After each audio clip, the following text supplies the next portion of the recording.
And here in Hartlepool, for instance, you've got a fantastic community that voted for change in 2016, and we're delivering that change, and I hope that they will come forward and vote for change again. No doubt, Prime Minister, but for those people that are interested, yes or no question, was a Tory donor ever asked to pay for the childcare?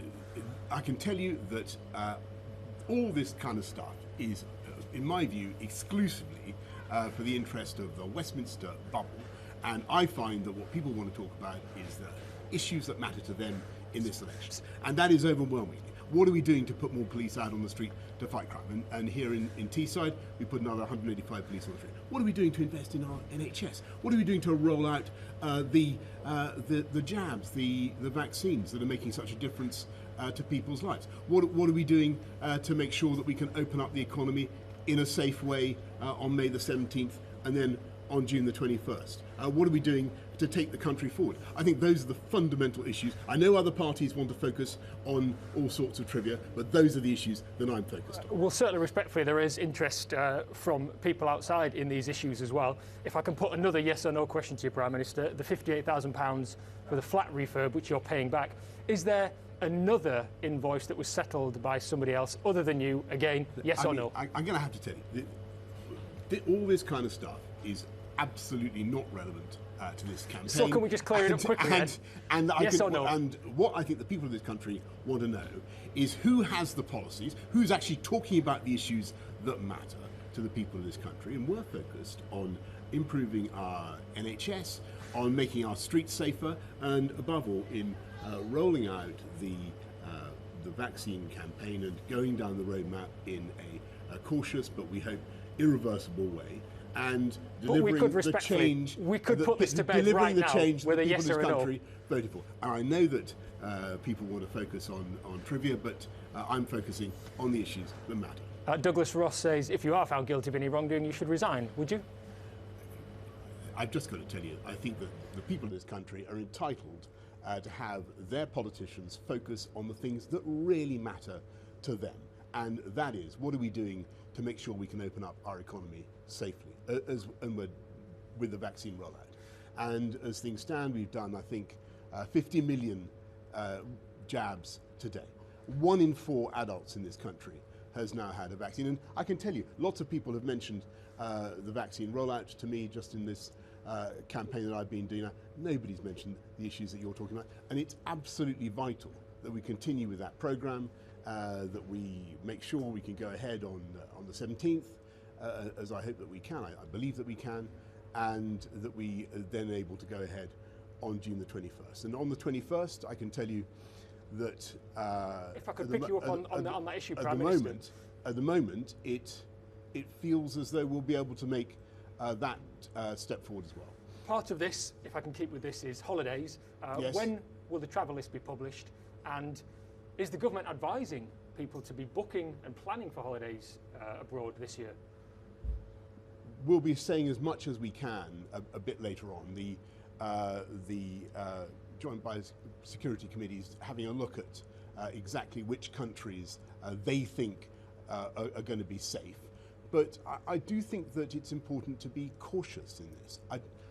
We do want to do some opening up on May the 17th, but I don't think that the people of this country want to see an influx of disease from anywhere else. I certainly don't, and we've got to be very, very tough, and we've got to be as cautious as we can whilst we continue to open up. Should people be planning for the holidays yet?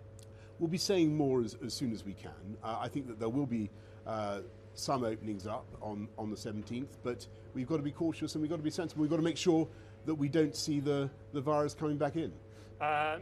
What was your view on the actions of the fans at the Man United game yesterday?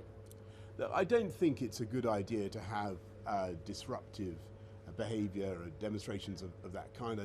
But on the other hand, I do understand people's strength of feeling.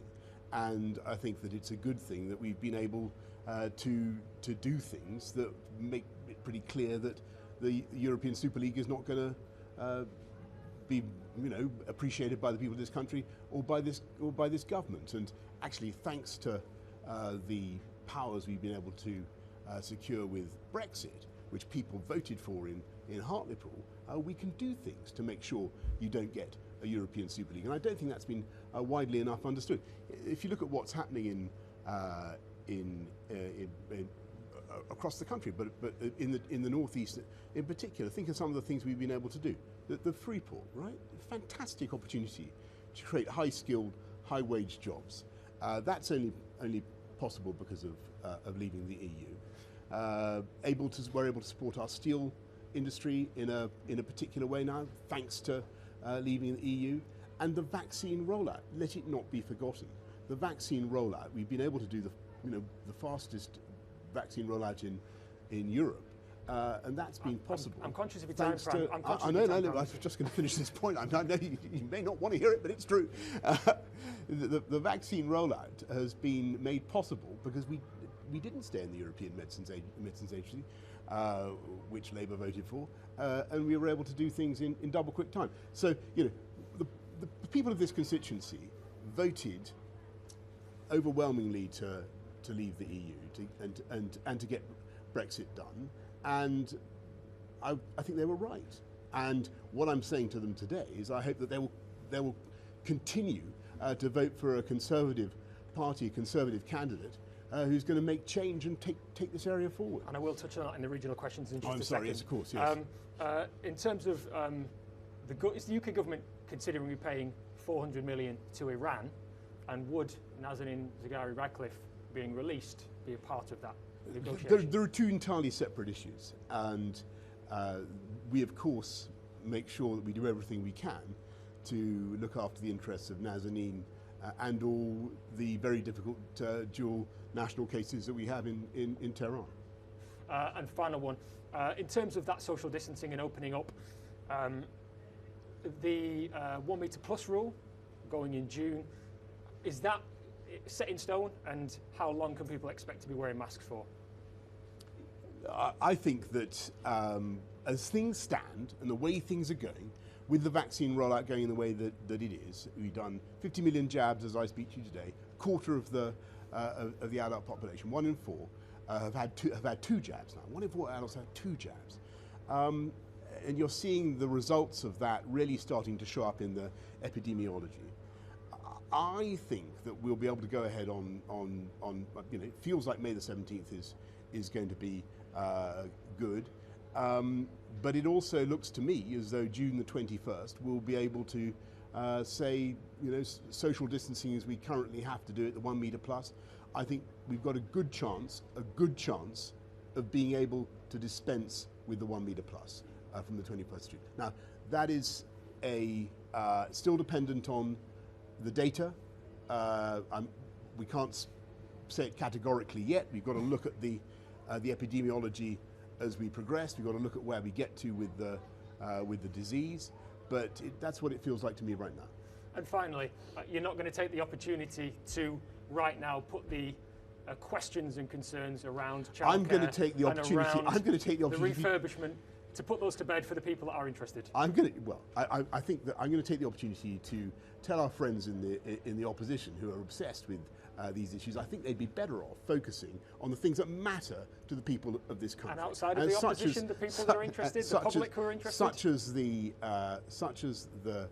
NHS, in which we're investing massively, putting more police out on our streets to make our streets safer, our communities safer, but also in the huge project that we're all collectively engaged on of beating the pandemic, rolling out the vaccines and taking the country forward. That is what I am focused on, and I think that is what the people of this country would expect me to be focused on.